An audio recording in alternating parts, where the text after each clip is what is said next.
Muito bom dia, prezados amigos telespectadores da TV Candidez. É com muita alegria que nós estamos iniciando mais uma edição do programa Espírita Nova Era. O programa Espírita Nova Era, ele é uma realização da AME, Aliança Municipal Espírita de Divinópolis, com a coprodução do CEP, Centro de Estudos e Pesquisas Espíritas. E nós estamos hoje, nesse sábado, por esta manhã, através do canal 13 da TV Candidez, levando até vocês a continuidade do tema Código Penal da Vida Futura, falando hoje da terceira parte desse material tão rico sobre as questões da vida futura. Extraímos essa temática do livro O Céu e o Inferno, de Allan Kardec, no capítulo 7. A questão é: de onde eu vim? Por que estou aqui na Terra? Por que sofro a dor? Como se libertar desta dor, desse sofrimento? Para onde eu irei quando daqui partir? Eis a questão a ser formulada por todos nós. E somente a doutrina espírita, ela tem as respostas para esses questionamentos. Porque a doutrina espírita é religião, filosofia e ciência comprobatória. E hoje nós estamos com vocês aqui para tratarmos desse assunto de suma importância.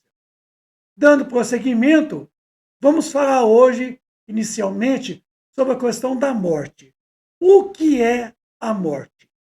Esse fenômeno biológico em que todos os seres vivos, sejam animais, sejam as plantas, sejam os homens, passam pelo fenômeno da morte, que é sinônimo de transformação. Observam vocês, então, meus amigos, que estamos falando aqui de algo muito comum, muito natural. No nosso caso, a doutrina espírita, ela traz uma visão sobre a questão da morte, explicando o que é a morte. Essa visão espírita, ela, de certa forma, vem diminuir o temor da morte, porque todos nós tememos a morte. Por mais que nós saibamos, por mais que nós imaginemos o que é a morte, nós temos medo da morte. Então, vamos trabalhar com vocês hoje, nesse sábado, essas questões pertinentes ao Código Penal da Vida Futura, inicialmente falando sobre a questão da morte. A morte não é obrigatoriamente uma libertação espiritual. Isso tem que ficar muito claro. Muitas pessoas acreditam que morreu, acabou. Outros acreditam que morrer é ir para o céu, ou para o inferno, ou para o purgatório. Enfim, a morte, segundo a visão espírita, não é obrigatoriamente uma libertação espiritual. A morte passa a ser uma libertação espiritual para aqueles que viveram se libertando das garras do materialismo exacerbado. Então, aí sim, a partir do momento que você está no plano existencial, carnal, e você começa a se libertar das garras desse materialismo exacerbado, certamente você vai começar a desencarnar. Porque há uma grande diferença entre a morte e o desencarne. A morte é um fenômeno puramente biológico, orgânico. É uma disjunção molecular do perispírito, tá? Perispírito e corpo físico, tá bom? Agora, a desencarnação é a liberação dos despojos corporais, é o desapego, a desimantação das coisas, das pessoas, de tudo que nós possuíamos no mundo corporal, no mundo material. Então, é levarmos conosco somente uma consciência liberta do atavismo, libertos do materialismo, dos vícios e das mazelas. Então vejamos nós que A morte passa a ser uma libertação espiritual para aqueles que viveram se libertando as garras dos vícios, das mazelas do nosso dia a dia, da nossa evolução. A morte é uma escravização para aqueles que viveu se escravizando durante toda a existência, se materializando e colocando tudo na matéria. É a corrida atrás do ter. O meu carro, a minha casa, o meu marido, a minha esposa, os meus filhos, meu celular, minha conta pompuda. Quer dizer, isso tudo é escravização. É a chamada coisificação. É a posse das coisas. É a corrida atrás do ter, esquecendo o ser que nós mesmos somos. Tá? Quem é que vive se libertando?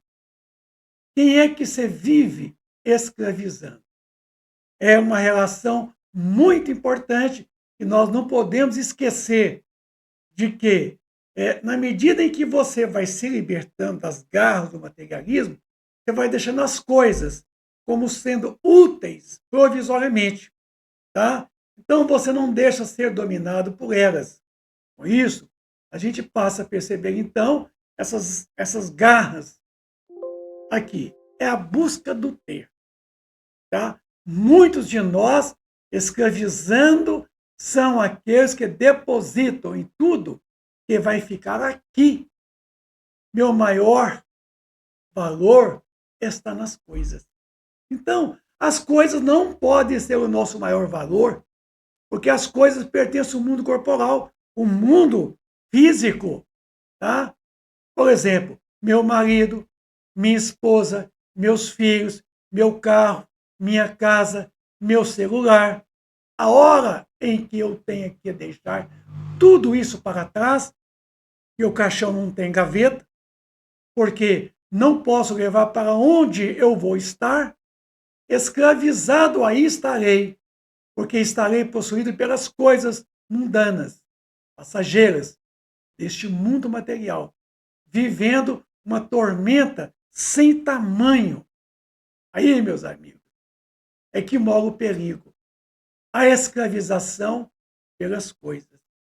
Como você não pode levar nada, porque no mundo espiritual as coisas de lá não têm a materialidade do nosso mundo corporal. Não tem. É diferente a matéria. Então, é preciso pensar muito nisso que nós estamos falando aqui. Quando nós vivemos num mundo usando as coisas, sem permitir que essas coisas nos usem, eu não serei escravo delas.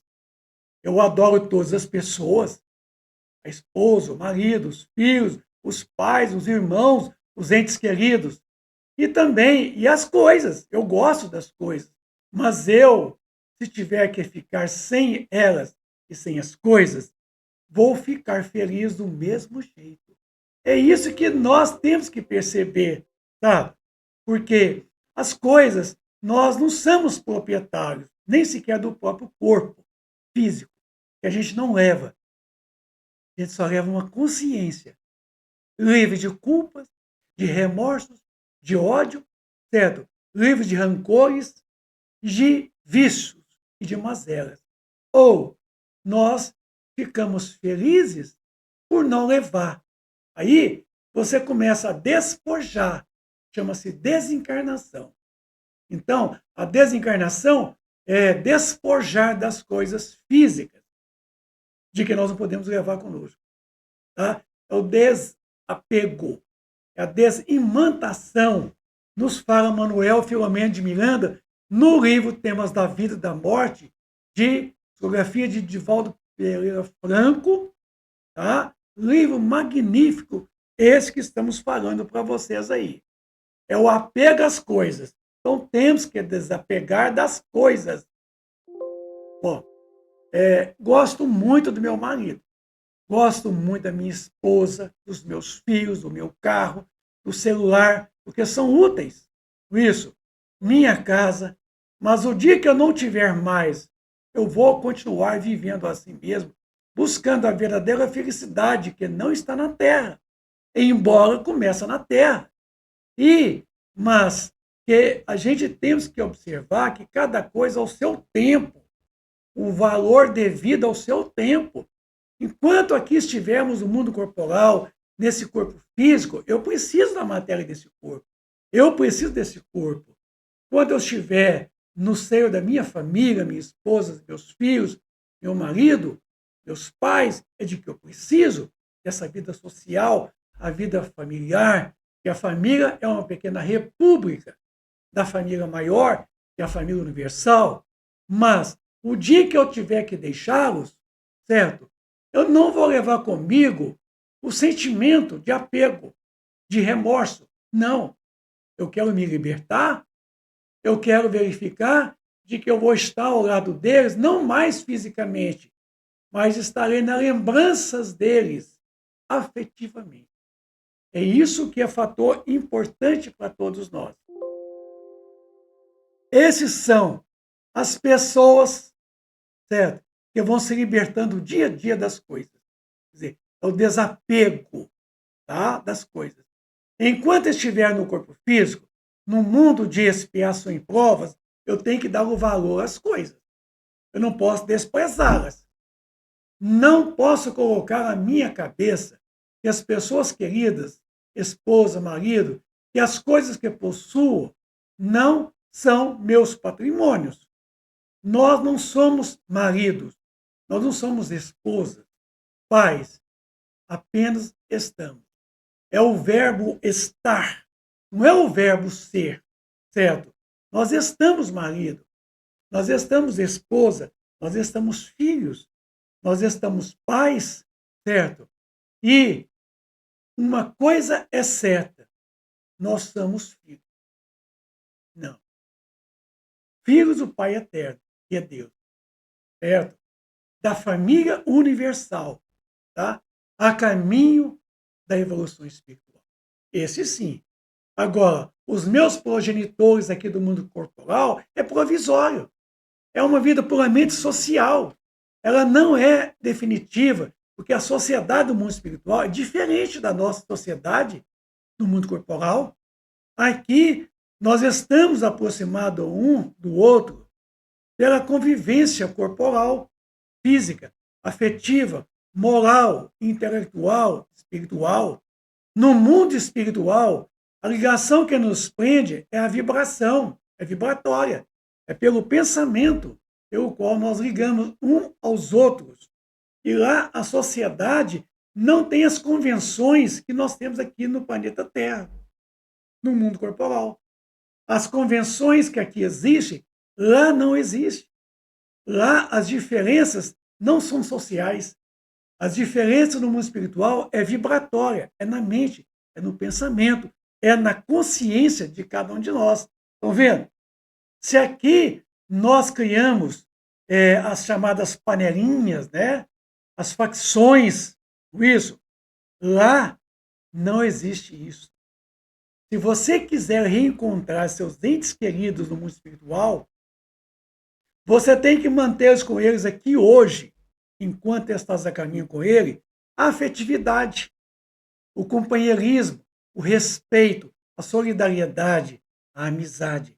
Você tem que tê-los no coração, para que quando vier a morte ceifar a vida do corpo físico, e nós irmos para o mundo espiritual, a gente possa reencontrá-los, porque a gente mantém o afeto, mantemos a sintonia, o prazer, o gosto, a afinidade.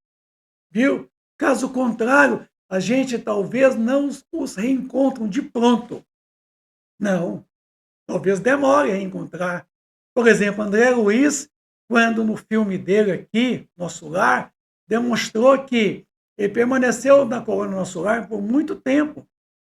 E ele só foi ver a mãe dele passado um tempo, quando ele já estava bem na colônia. É que ele teve que fazer um desdobramento astral e ir numa colônia acima, visitando a mãe, através de quê? De um amigo espiritual. Ele não foi sozinho. Ele precisou de uma grande ajuda espiritual para poder reencontrar a mãe. Porque ele estava dessintonizado. Ele não tinha merecimento de poder reencontrar a própria mãe, certo? Bom, então, mais ou menos a questão da morte é isso. Você quer uma vida espiritual feliz, tranquila? Então, o que é que você faz? Comece, então, a trabalhar agora a felicidade, que não está aqui, embora começa aqui. A felicidade é quinhão, senão de espíritos elevados. Capítulo 3 do livro O Céu e o Inferno. Tá? Lá no capítulo 3 fala que céu é um estado de consciência. Inferno é um estado de consciência. Viu agora? Então, quer felicidade? Trabalhe ela agora. Faz o outro feliz e você se tornará feliz. Tá? Então, comecemos agora. Não deixamos para amanhã o que nós podemos fazer agora, de pronto. Bom, dando prosseguimento ao capítulo 7 das penas, aliás, do Código Penal da Vida Futura, o parágrafo 2, tá? A completa felicidade prende-se à perfeição. Olha essa coisa interessante. A completa felicidade prende-se à perfeição. Então, a felicidade é quinhão, senão de espírito de primeira ordem, que são espíritos perfeitos. Tá? Isto é a purificação completa do espírito. E nós somos espíritos de terceira ordem. Somos espíritos impuros ainda. Mal saímos das mãos do Criador. Estamos no mundo, de baixo para cima, o segundo mundo, na escala dos mundos. Capítulo 3 do livro O Evangelho segundo o Espiritismo, da classificação dos mundos, em mundos primitivos, de expiação e provas, mundos regeneradores, mundos ditosos e mundos celestes. Nós estamos no segundo, de baixo para cima. E agora? Interessante, né? Então, a imperfeição é condição inerente a nós. Estamos nessa condição de expiação e de provas. Então, toda imperfeição é, por sua vez, causa de sofrimento e de privação de gozos. Do mesmo modo que toda perfeição adquirida é fonte de gozo e atenuante de sofrimento. Então, o nosso sofrimento é proporcional à duração da imperfeição, do erro, do mal, da imperfeição moral, intelectual. Duraremos, enquanto durarmos no erro, duraremos no sofrimento. O sofrimento ele é fruto de nós contrariarmos as leis divinas, que está escrita na consciência. Enquanto nós durarmos no erro, duraremos no sofrimento. Busquemos então agora essa felicidade que não está na terra, mas que começa na onde nós estejamos, seja no espaço, no mundo espiritual, seja na terra, seja em outro orbe, seja em outro mundo. Busquemos a perfeição e nela estará inserido a plenitude da felicidade que você está almejando, que nós estamos almejando, tá? A gente passa, então, a perceber isso aí. O parágrafo 3. Não há uma única imperfeição da alma que não importe funestas, inevitáveis consequências, como não há uma só qualidade boa que não seja fonte de um gozo. Então, quer dizer, não há única imperfeição da alma, não importa as funestas, inevitáveis consequências, porque toda a nossa atitude tem respostas. Eu falei isso semana passada. Tudo que nós fazemos aos outros é a nós mesmos, a mais ninguém. É a lei de ação e reação que passa a sofrer variáveis no que diz respeito aos nossos pensamentos, no que diz respeito às nossas ações, nossas palavras nossas atitudes. A lei de ação e reação, ela tem uma variável, porque nós somos sujeitos. E essa mesma lei, aplicando-se poderosamente, diretamente ao princípio material, sobre os nossos atitudes, pensamentos, palavras e ações, ela vai poder sofrer variáveis. Ela é moderada. Ela não responde de pronto com a mesma intensidade. Ela é parcelada. Deus não coloca fardo pesado em ombros fracos. Viu agora? Então, Deus dá na medida das forças. Isso é importante a gente não esquecer. Então, não há uma única imperfeição da alma que não importe funestas, inevitáveis consequências. Toda imperfeição trará para nós consequências inevitáveis e funestas, como não há uma só qualidade boa que não seja fonte de uma plenitude de felicidade, de um gozo, plenamente esse gozo, tá? A soma das penas é assim, proporcionada à soma das imperfeições, como a dos gozos, das qualidades. Olha que coisa interessante. Então, as nossas imperfeições, certo? Vai levar a nós a uma proporcionalidade das penas. Por isso que é o Código Penal da vida futura. Para cada atitude, corresponde uma reação de intensidade em sentido contrário.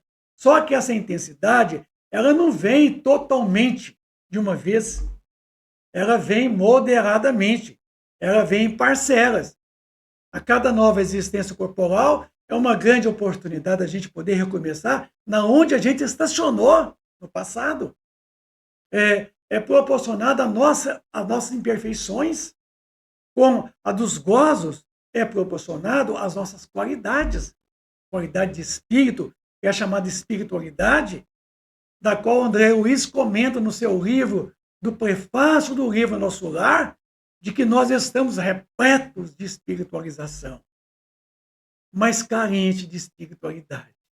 Então nós ainda não descobrimos a qualidade de espírito que nós temos à nossa disposição. A alma que tem 10 imperfeições, por exemplo, sofre mais do que a que tem 3 ou 4, viu?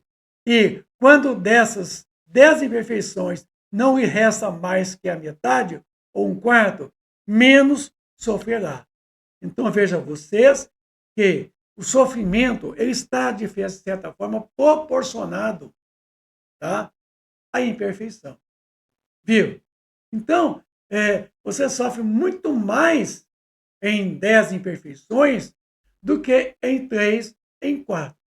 Viu? Porque a lei de causa e efeito, ela é predominante sobre nós, o espírito imortal. Estando nós na condição aqui agora de alma. Por isso, porque é o espírito que está encarnado. É aquele que está encarnado no corpo. Então, ele está sujeito às leis que está escrita na própria consciência. Essas leis não estão escritas no livro, na Bíblia. Absolutamente que não. Na Bíblia está as leis promulgadas por Moisés, pelos profetas. Na Bíblia está o ensinamento de Jesus Cristo, que é o Evangelho, onde nos ensina a caminhada evolutiva. Agora, as leis verdadeiramente, ela está na consciência de cada um de nós. Isso é importante. A gente não poder esquecer isso. Tanto que a gente quer frisar para vocês. Tudo isso aí que nós estamos comentando. De todo, extintas. Então a alma será perfeitamente feliz. Então, quando nós extinguirmos as nossas imperfeições, certo? Nós vamos galgar a plenitude da felicidade. Também na Terra, quem tem muitas moléstias sofre mais do que quem tem apenas uma ou nenhuma moléstia. Tá? Porque as moléstias, nós vamos ver mais na frente, que é uma consequência da nossa imperfeição moral. E as moléstias que nós estamos demonstrando aqui é uma patologia da nossa mente. Mente sã, corpo são, quer dizer, mensana, corpore insano. Mente sã, num corpo são. Então, de todas extintas as imperfeições, a alma gozará a plenitude da felicidade. Então, na Terra tem muitas moléstias e sofre muito mais do que tem apenas uma ou quase nenhuma, tá? Pela mesma razão, a alma, que possui 10 perfeições, tem mais gozos do que a outra, menos rica de boas qualidades. Então, notem vocês que para nós tudo está dentro da proporcionalidade. Está dentro da proporcionalidade. Tudo é proporcional a cada um segundo as suas obras. Não é a cada um segundo a posição socioeconômica e cultural que se encontra. Absolutamente que não. Não é desta forma. Bom, nós estamos chegando aí ao quarto parágrafo desse capítulo 7 do Código Penal da Vida Futura, onde nosso tempo também já está esgotando, mas vamos esboçar o quarto parágrafo. Em virtude da lei do progresso, que dá a toda a alma a possibilidade de adquirir o bem que lhe falta, como de despojar-se do que tem de mal, conforme o esforço e a vontade próprios, temos que o futuro é aberto a todas as criaturas. É o seguinte, o futuro não existe. O futuro é uma projeção da agora. O passado também não mais existe. O passado está em nós no presente. Como o presente está o futuro. Quando Jesus disse, não vos preocupeis com o dia de amanhã, basta hoje o seu mal, ele quis dizer que, na verdade, o futuro não existe. O passado não existe, mas só existe o momento. Porque quando nós falamos do passado, falamos dele no momento, no presente. Quando nós falamos do futuro, nós falamos do momento, do presente. Então, veja vocês, amigos do ideal espírita, que a questão do tempo, ela só existe para o plano material. O tempo não existe para o espírito. Nós gozamos da eternidade, da plenitude da eternidade, da imortalidade. Então, para nós não tem finito. A existência nossa, aqui na Terra, no mundo corporal, no corpo físico, é temporária. Mas a vida espiritual, ela é permanente, ela é duradoura. Ela é para a eternidade. O mundo real é o mundo espiritual. Esse mundo aqui agora é virtual, porque é corporal. É tanto que o programa Nova Era já está terminando. Então, esse momento vai deixar de existir, certo? Daqui a pouquinho. Por quê? Porque nós vamos terminar esse momento. Então, isso aqui é virtual. A televisão que vocês estão vendo aí, a minha imagem, tudo virtual. Então, o nosso mundo corporal é um mundo temporário. É um mundo não real, é um mundo virtual. O mundo real, ele é permanente, ele é duradouro. É o mundo espiritual que nós estamos falando dele um pouco. Vamos falar mais dele durante nossa programação com vocês aqui. Então, eu quero dizer a vocês, estamos terminando a terceira parte desse programa Nova Era, que diz respeito às penas futuras, que é o Código Penal da Vida Futura.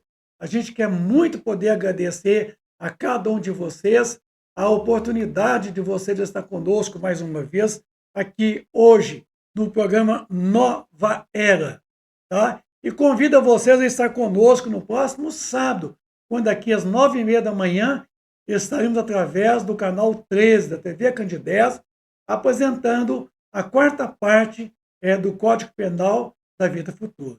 A todos vocês, nós agradecemos o carinho, a atenção, um bom sábado, um bom final de semana, repleto de muita paz e de muita alegria. Fica com Deus. Obrigado.